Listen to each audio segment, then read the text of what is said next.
কিন্তু তারা না, তারা বলতে চায় টাকা দেন, যেটা যে ছিলেন 5 টাকা সেই ছিলেন আমাদের কাছে 10 টাকা চাইছে।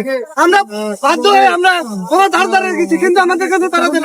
আমি মনে করি যে এই যে ভারত সার্ভিস ইউনিট তারা অনেক কষ্ট করতে, তাদের যদি একটু বলা না আগুনে কাজ করতে, যেহেতু তারা আগুনের ভিতরে কাজ করছে, তাদের অবশ্যই গলাটা শুকাচ্ছে, তাদের যদি আমরা একটু পানি ব্যবস্থা করে দিই, ইনশাল্লাহ তারা আর একটু শক্তিশালী হয়ে কাজ করতে পারবে, কারণ সবাই শরীরে এনার্জি থাকে।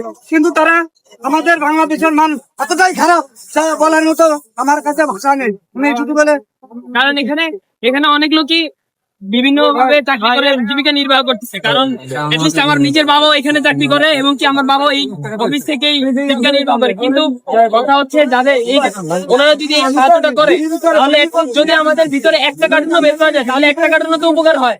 হ্যাঁ, 1 টাকার জন্য তো উপকার হয়, কিন্তু তারা শুধু তাদের নিজের স্বার্থটাই বুঝতেছে। তাদের নিজের স্বার্থ হাসিল করার লাগে কিভাবে তারা সেই চিন্তা করে। তো এখন আর কি বলবো, বাংলাদেশের মানুষ তো এই জন্য আর কিছু বলার নাই।